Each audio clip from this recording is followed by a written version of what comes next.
It's nice to be together. Hello, everyone. We'll start. Welcome to those who are the first time here. We'll go through, how we do this is we go through some slides and share the teaching, the first part of the meetup.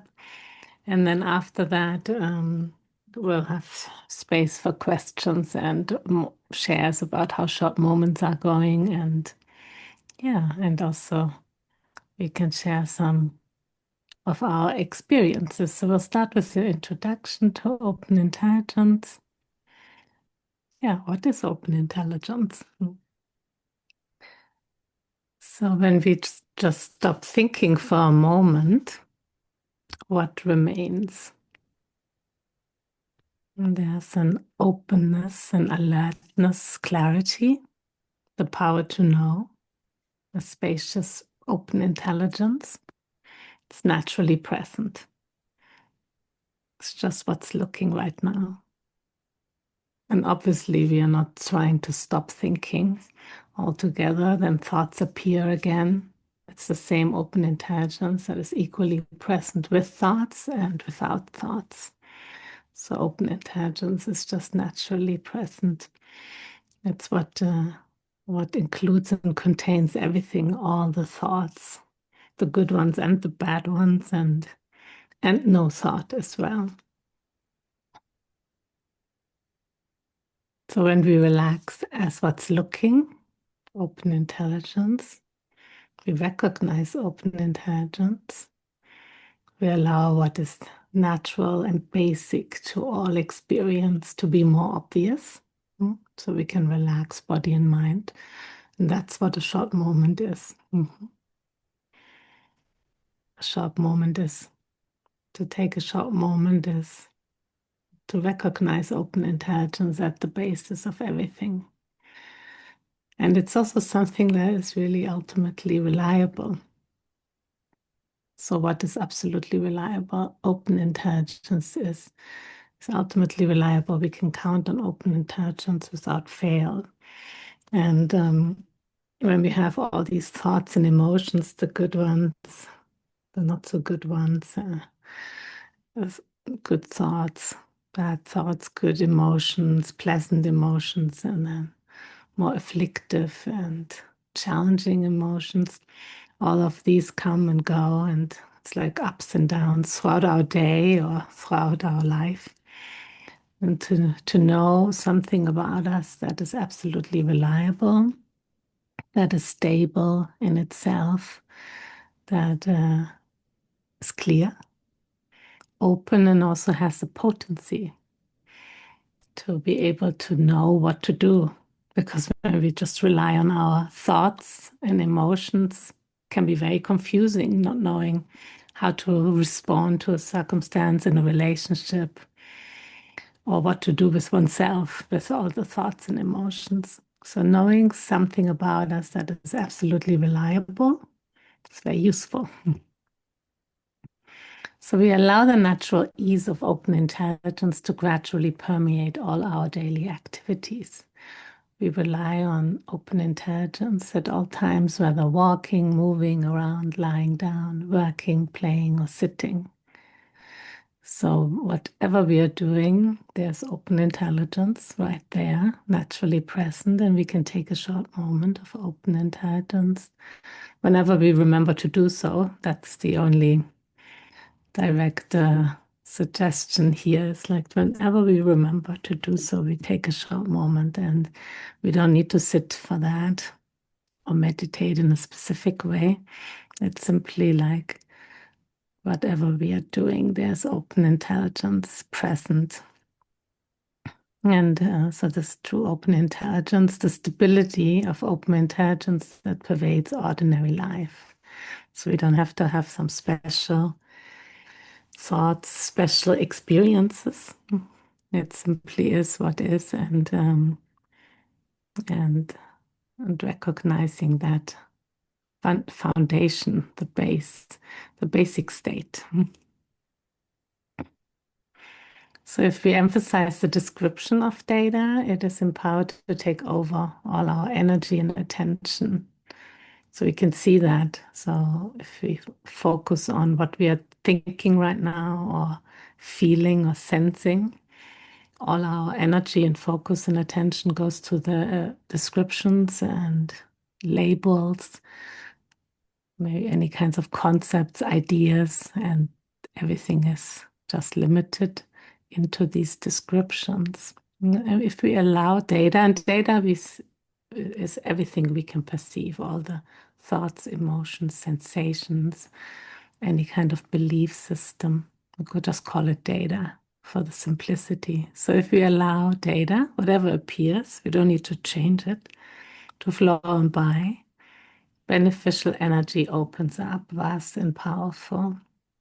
So that's the choice we have in every moment, basically, that we can either emphasize all what comes up, everything. We make a story around why we are angry, why we're irritated, why we're sad, and or we take a short moment of open intelligence, and in that way allow the data to be as it is, as the energy of open intelligence.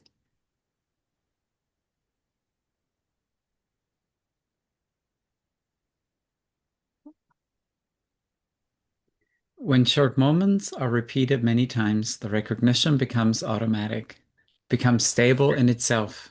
Any act of forcing the recognition of open intelligence is unnecessary.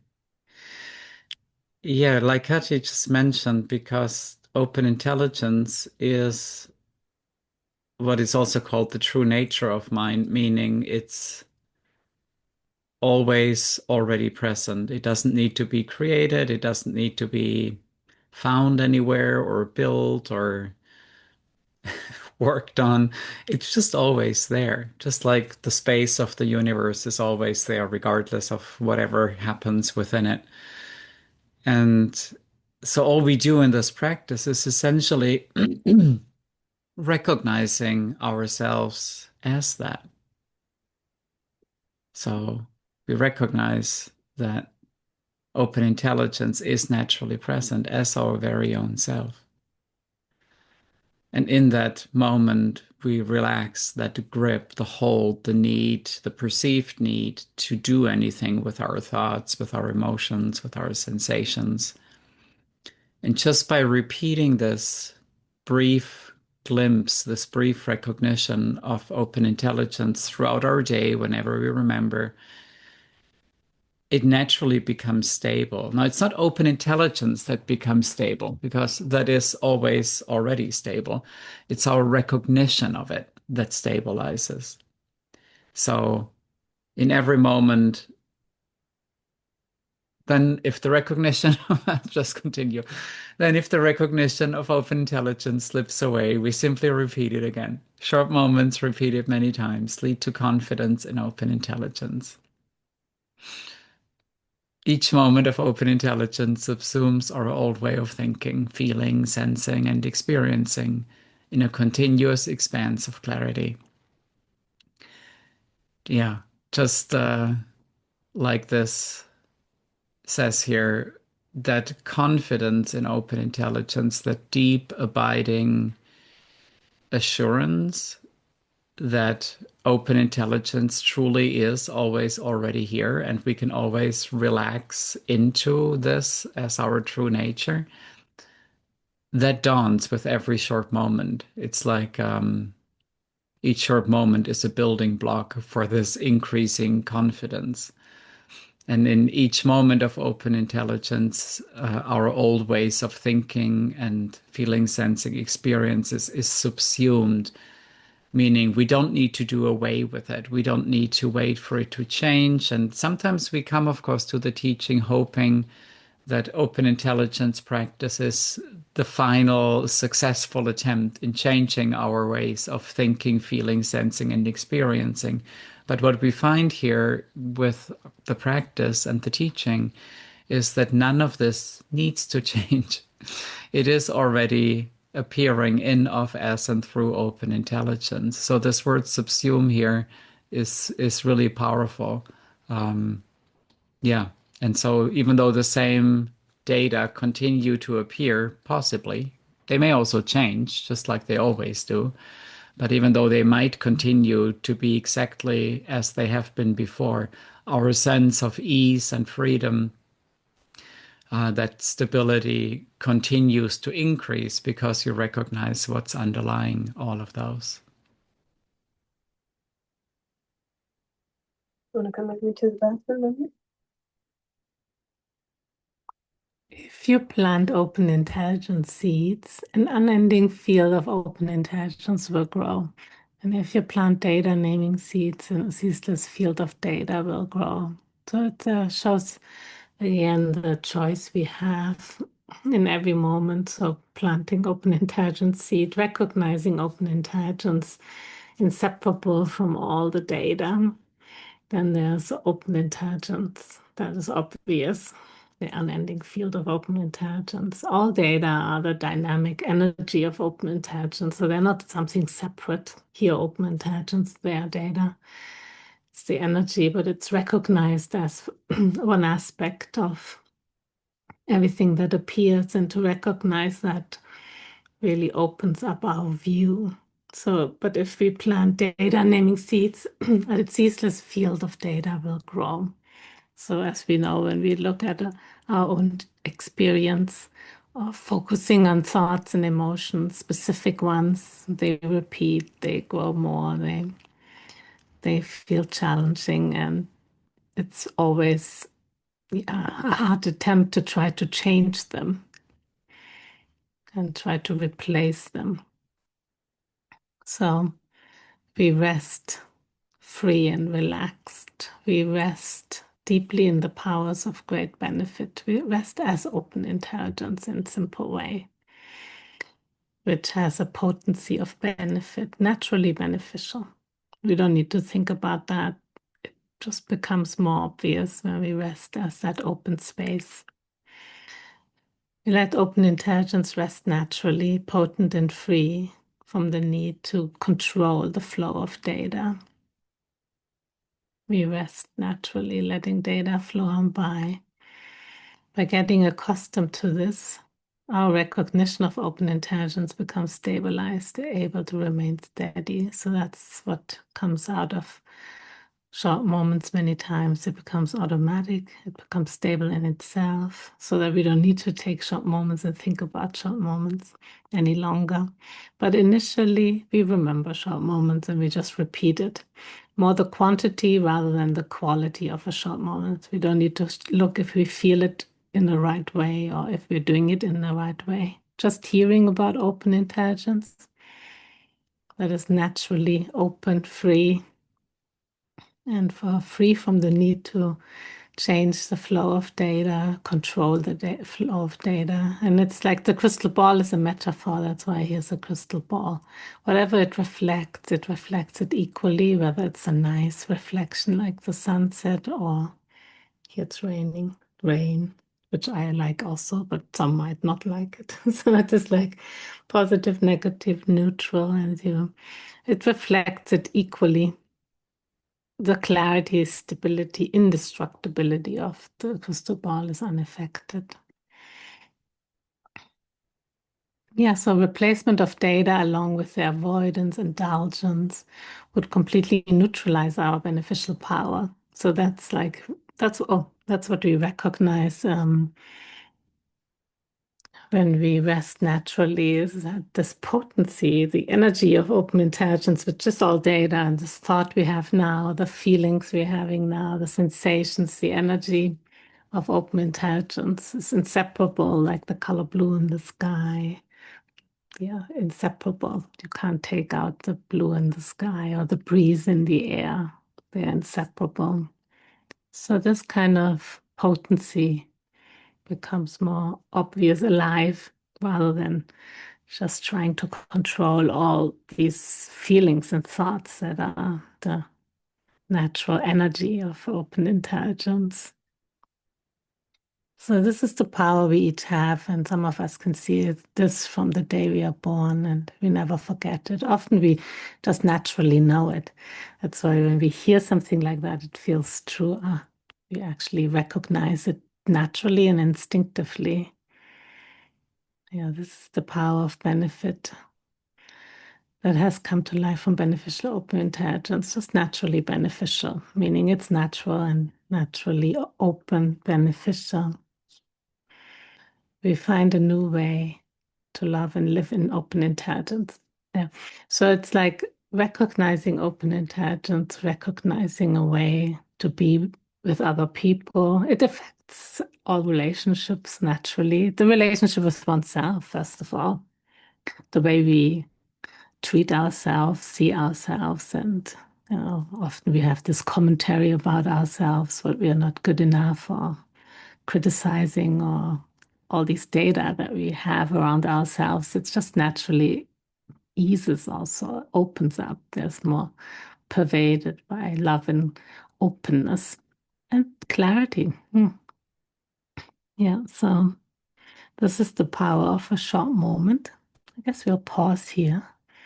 What was it? We rest in open intelligence for short moments, repeated many times. So that is like the instruction you hear again and again, because that's what everyone can test out in their own experience. That's where we want to see it, not want to intellectually only understand it. It's like a direct experience. So to become accustomed to this, the short moment grows longer naturally. And yeah, more instinctive. Okay, pause here. So we can hear each other's shares and questions as well. Thank you all. Nice to see everyone. Are there any questions or anyone who'd like to share how the short moments are going?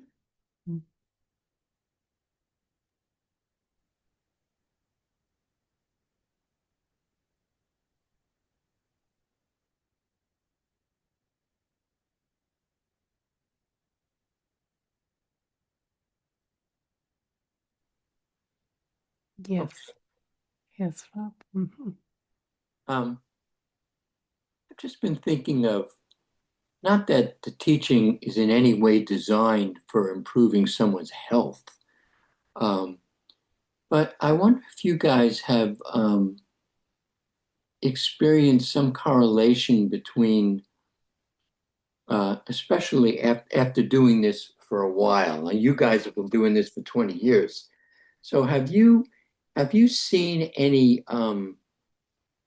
quality changes in the physical well-being of people who have who are doing the short moments repeated many times? Is there some kind of correlation? And I will repeat again. I know that isn't the purpose of this, but I thought if someone is doing this and all this data is you know leaving, it doesn't have the same impact anymore on people. Hmm. Maybe this is a poor assumption, but that maybe their health and well-being has improved while doing this. Have you guys noticed anything with that? Yes, yes. I mean, it's from my, first of all, like you said, it isn't like a cause and effect. Like when I rest, I won't get sick or Yeah. something. Obviously, that you didn't mean as well. But what really happens, I mean, first of all, I feel it in my own experience that my body, that it is helpful to, how data, how feelings, emotions, and the way I deal with all of life is so much more relaxing and restful. There's a peace and just a natural stability that I'm sure contributes to to my overall health. However, it's still like that doesn't mean that there are not health topics and things to respond to, but the way to do that also changes. So it's like how to be with one's own health and illnesses, and it can be like, I mean, I had quite some phases the last years of health topics. Mm, but there's nothing going on other than taking care. Even though there might be something going on, but then there's nothing going on either because I know what to do, how to take care of myself, and what can be sometimes confusing, how to take care of oneself. Now, what is the right approach? There's so many different views now with the internet and Mhm. and so on. No? And so clarity, ease is probably what pervades body mind while dealing with it, and I'm sure benefiting it in many ways. So, Yeah. yes. And I see people having very challenging health circumstances, and the way, with the practice, it has a complete shift in how to be with it. It doesn't save us from getting ill, or who knows, it might look different when not resting, but generally it's not like, oh, I'm not practicing because now I'm not well, I'm ill, or even having serious illnesses. Yeah. hmm Thanks. yeah, thank you. Yeah, the key is really like, what am I doing with my mind, and it's the ability to respond to one's own data, because it can be very challenging, especially when there are health issues, and we also feel pain. Pain is a big one too. Many participants also have experiences with pain that shifts completely the way that is affecting life, satisfaction and life, ability of being in life. Yeah. Um, Yeah. my son, I think he's 52 or something, he stays pretty healthy, but he gets obsessed. Those are his words. He gets obsessed about different things that happen with his body. Um, and he found some practitioners um, who, as of now, he said they've helped. And then I was thinking, I said to him, I have some information I'd love to, and he's pretty open, but he wasn't open to this. I didn't even describe, I didn't even describe it. I just said, I'll send you something, and it's been very beneficial to me. And he said, no, that's not, I don't have time for that right now. Hmm. You know, Yeah, yeah, and I said, I love you anyway. I mean, that's his business. yeah, And yeah. it was, but, that's Yes. another thing, maybe the other folks on here, it's interesting when in my case, I found something that has been so beneficial to me. And, my wife, she, she will, she'll say some things, because I talk about it with her and she's very open to that. But, and I say, how much this teaching has helped me in my life. And I know she sees that. I'm much less reactive to things than I was before, anyway. hmm So, but she hasn't really entertained like um, listening to Candace's tapes or that sort of thing, which is fine. hmm It's another way that I practice my own patience with people, which I'm a patient person, but you know, um, it's interesting that when we find something, I guess not to compare it to eating better when people eat better and they'll eat better when they're feeling terrible, but then when the terrible feeling goes away, they're right back doing what they're doing. So I guess I'm saying it's interesting how people um, will suffer in certain ways other than physical, and they but they won't try something new. I'm not saying all people do that, but Mm-hmm. it's just an interesting phenomenon. Yeah, And yeah, my son, hopefully, that he finds the practitioners that help him resolve his things and that are bothering him, and he'll move on with his life that way. You yeah, know, yeah, yeah. yeah. So, That's so so it's- true. yeah, Yeah, that the main thing is that we rest with whatever is occurring. Like you said, you're very open, obviously. But of course, that wish for others to, like I remember in the beginnings, I wanted to tell everyone. yeah, And I thought, why would not everyone just love this so much?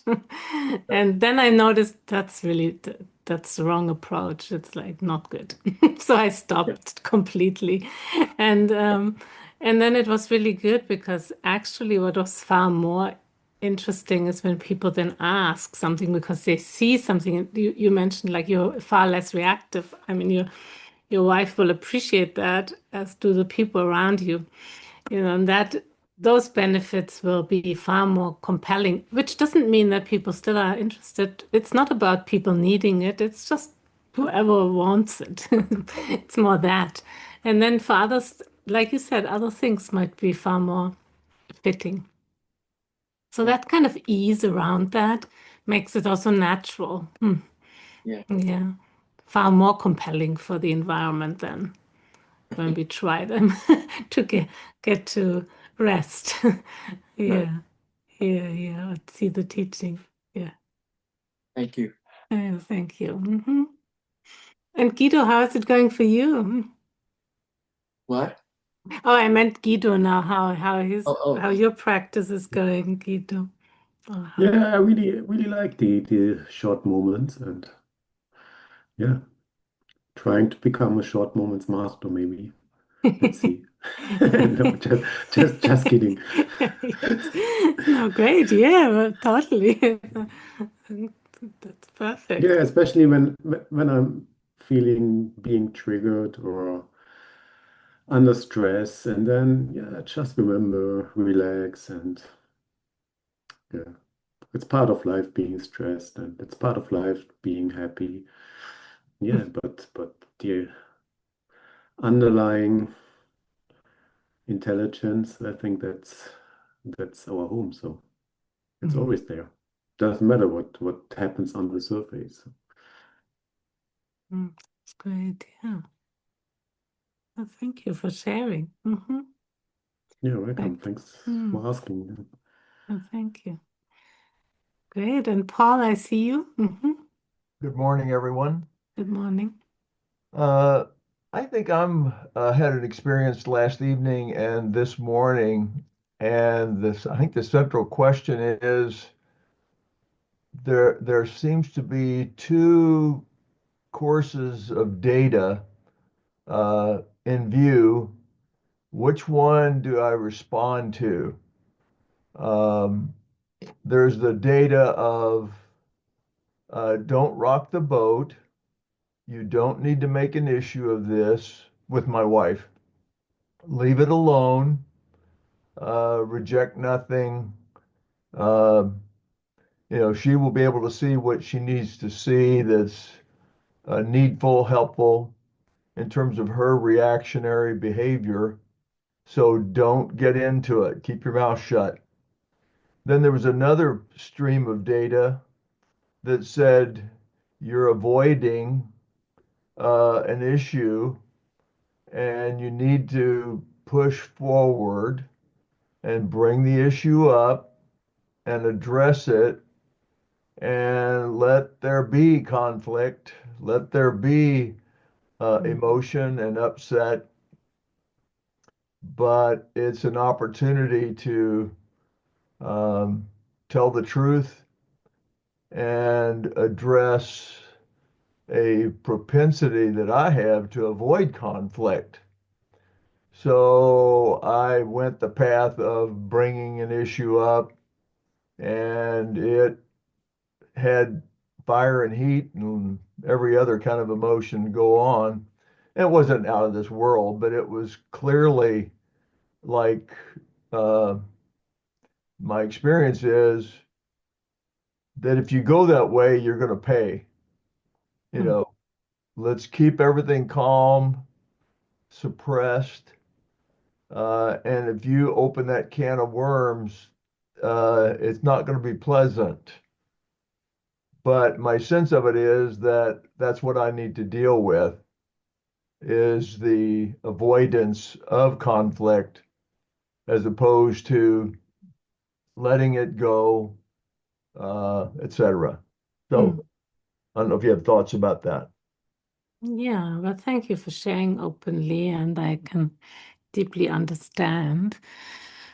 And it's a very, that makes sense that it's a very reflective circumstance for you. So that's great. And which empowerment are you on? 4, 4, great. Okay, so basically what will come between 4 and 9 is exactly this.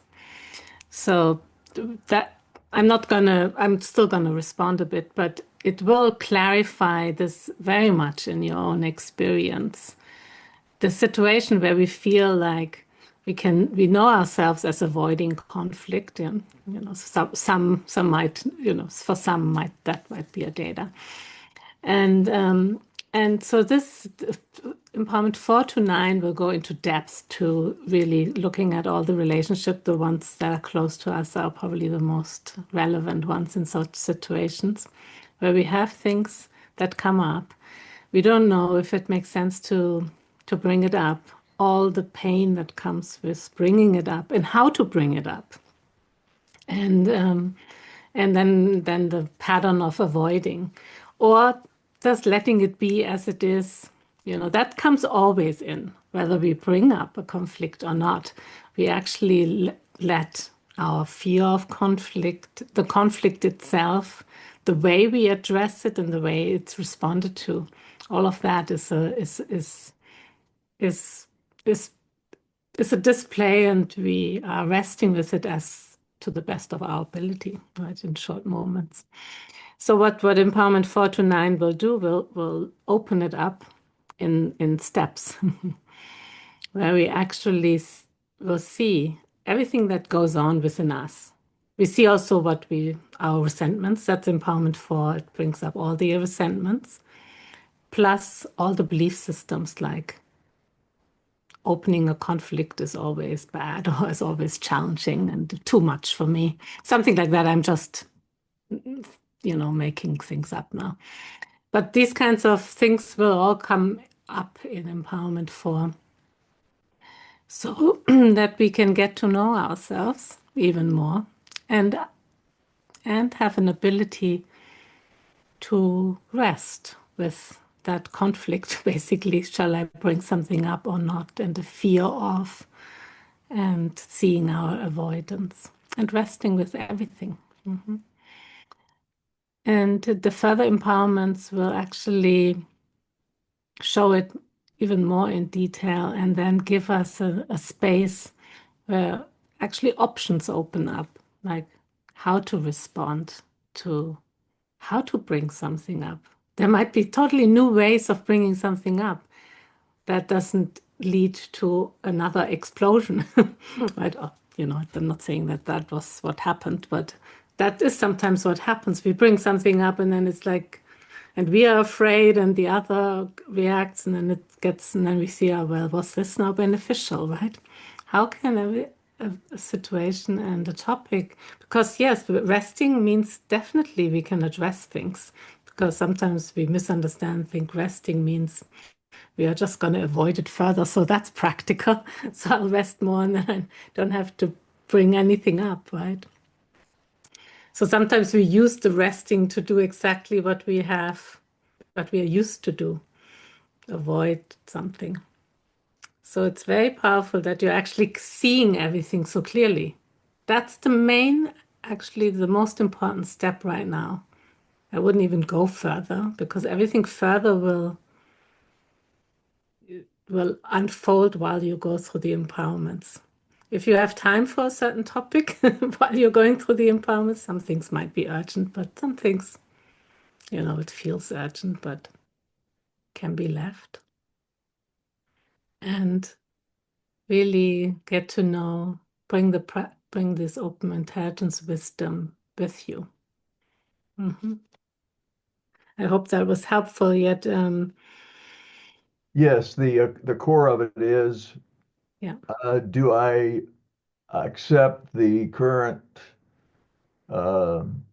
situation and to say, okay, I'm going to leave it as it is, or do I confront my tendency to avoid? Yeah. For now, you will do both. You're actually really confronting yourself. You're seeing your tendency to avoid and you're resting. You're not confronting right now, potentially. You might be and you have. So that's all okay. You're resting with that. But while you're going through the empowerments, you're actually really letting even everything be as it is in seeing everything as open intelligence. The wanting, the not wanting to confront, and the fear of not confronting, because then you won't, this conflict will just let all that come up and just let it be as it is for now. Yeah. That's empowerment 6 and 7. And then you will go to 8 and 9. They're very action oriented. Thank you. Skillful action. Yeah. It's very much part of it that we are not going to avoid conflict, not going to avoid our strengths, gifts, and talents. What are we all avoiding within ourselves? The fear of others. These kinds of things open.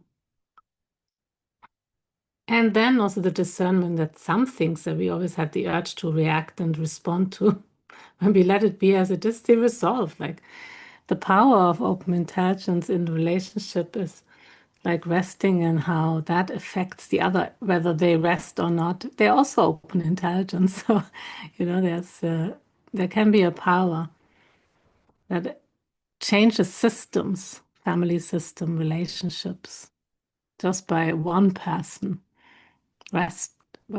taking short moments. I'll not say resting because then it feels like we're not doing anything. One person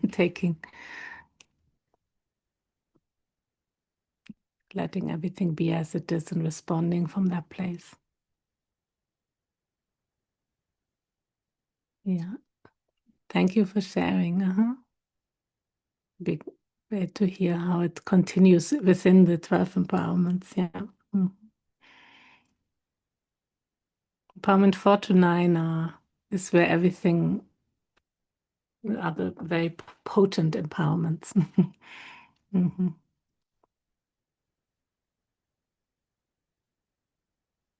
Right. Let's see. Any other questions or shares? Anybody who is here for the first time also has a question or share? I see a couple of people.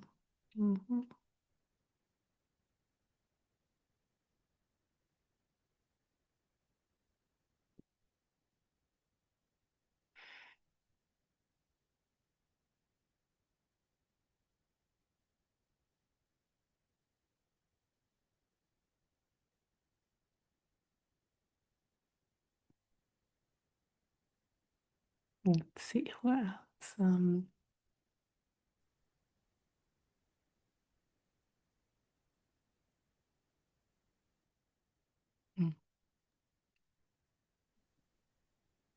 Yes, Amanda, did you have anything? Yeah, I could say one thing. Yeah. Getting a little bit better at I think the idea of data, everything being data, there's been a few times where I could have got like, oh, I did this, they did that. And I just went, okay, it just doesn't matter. Just be here now. No point going on about what they said to make me feel better about myself or worse about myself. So just realizing that I'm just feeding data stories and doing what I can. Yeah, just drop it, let it go. Yeah, some things, if they're important, that's different. But when it's more of a sense of self that will be defined from the thought, just dropping those, because it's just like not real. If you know what I mean. Yes, yes. Feeding the field. But I still struggle to remember in the moment. But when I'm not fully stressed, but a bit stressed, then I can. Then you more remember. capacity, That's yeah, great. to Yeah, let it yeah. go. Yeah, that's already perfect, right? It'll come more and more and more also in big stress circumstances. Yeah. Okay, that's great. Thank you for sharing.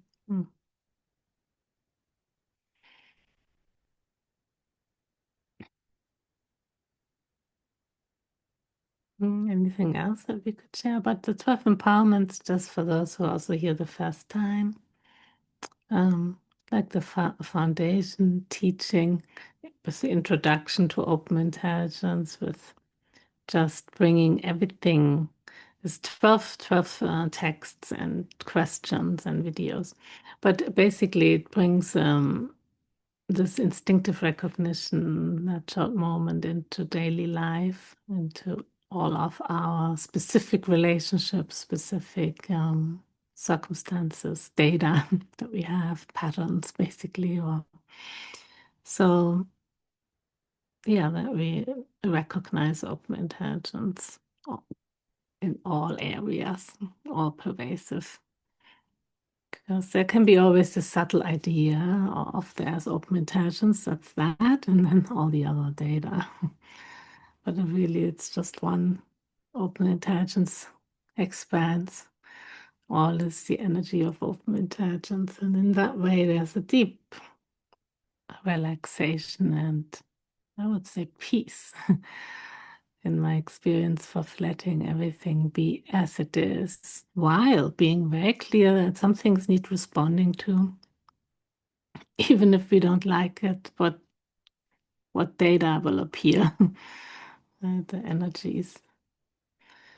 And yeah, so it's very supportive of very specific personal circumstances and the relationship with oneself. The relationship with oneself is what is harmonized, basically, or what is clearly seen, like in the example of when we see, oh yeah, see oneself. Sometimes we don't even know how we respond in all of our belief systems that we have, and typical ways of avoiding basically open intelligence. But we are avoiding people, we are avoiding places, conflict, avoiding things, and try to replace it to better ones, better thoughts, better feelings. So this is just the current way of dealing with data.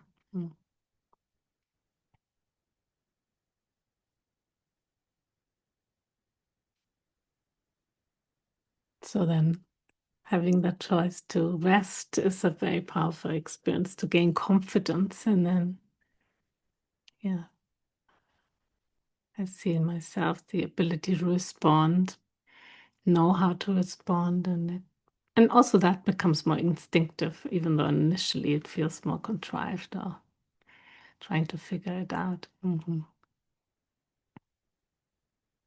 Yeah.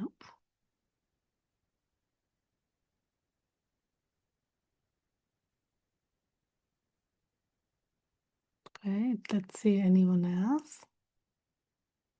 Jochen was there.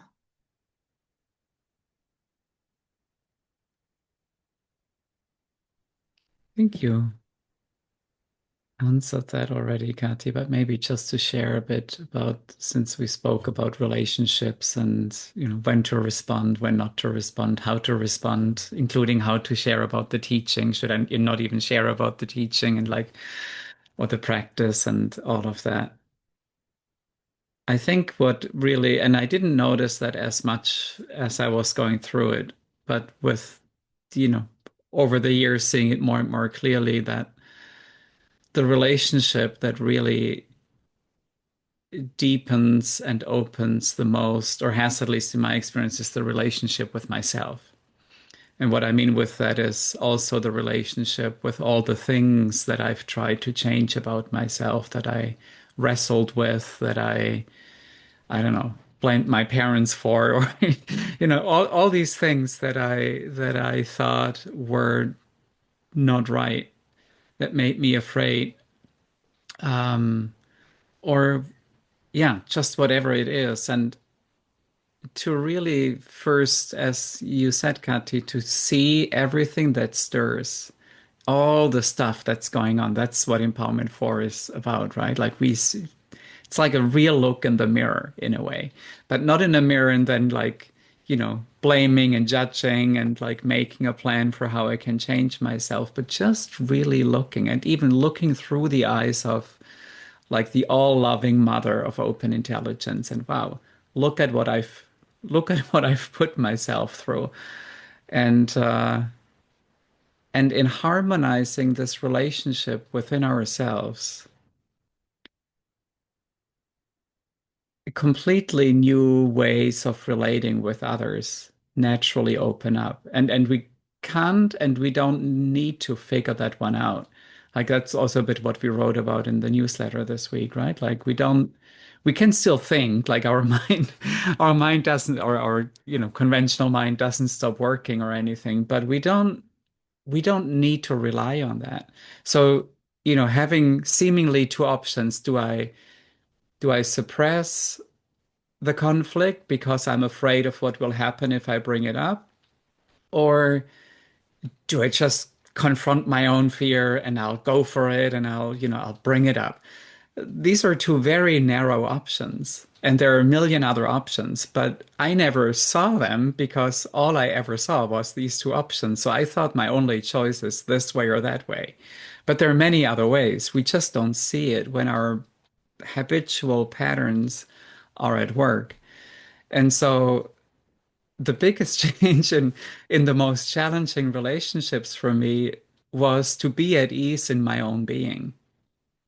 Be at ease in my own being and allow that to inform what I will actually do in this relationship. And it could be completely different to all of the ideas I had before, or it could be doing exactly the same thing I would have done before, but with a very different attitude and creating a very different atmosphere.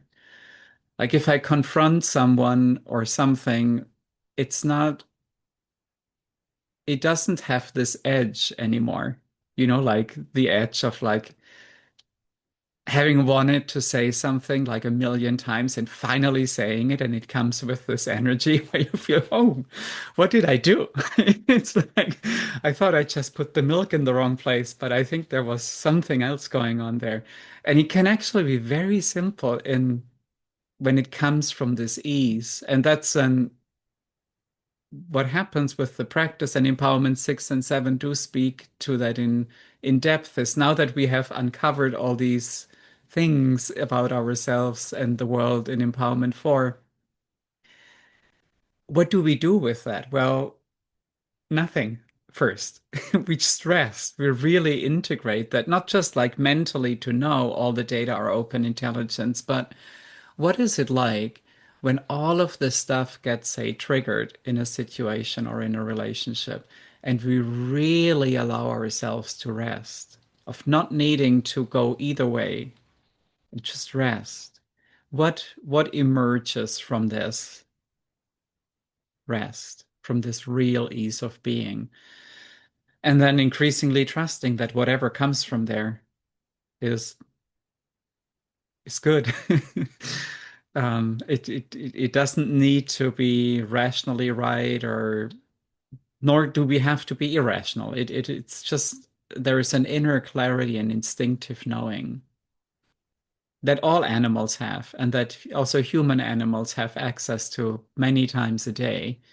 But it seems that in these specific moments, we're like we haven't learned that.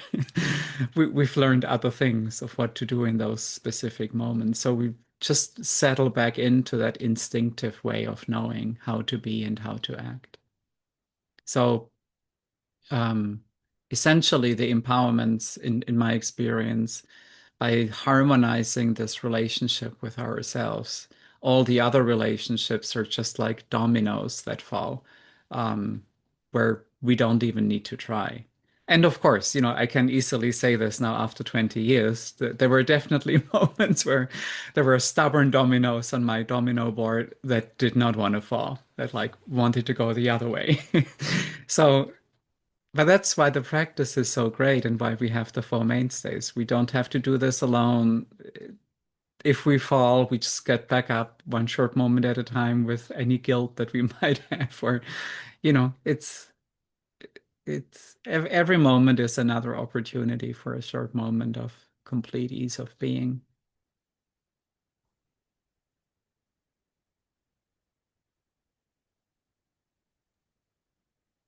Yeah, so it's great. I love Empowerment 4, and it did bring up many similar recognitions from me as well. Oh my God, there's so much going on. I remember sitting at a dinner. We were in India at the time and sitting on we were at a family, like local family gathering. And then the people were coming. We were sitting on the floor and everybody had their little bowl and somebody came around serving more food. And I wasn't sure if I wanted to eat more food. And I suddenly had this almost like a view that opened up where I saw all the different voices, chatting away in my head with why I should or should not have more food. So something so like benign, simple. And I wrote those down, the ones I could remember at the end, like when I was at home, and I had 17 different belief systems that got triggered in this simple question, do you want more rice?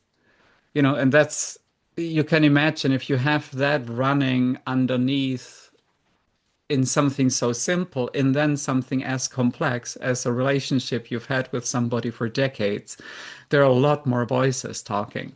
And how do you pick the one that you want to respond with? It's impossible. So that ease of being sorts all of that out naturally. But that recognition of seeing what's actually happening is really powerful. Because then we can see what's happening and we can, Empowerment 8 also goes a bit more into that, how we then used to habitually respond with each of these different beliefs fueling the actions or the speech. Yeah.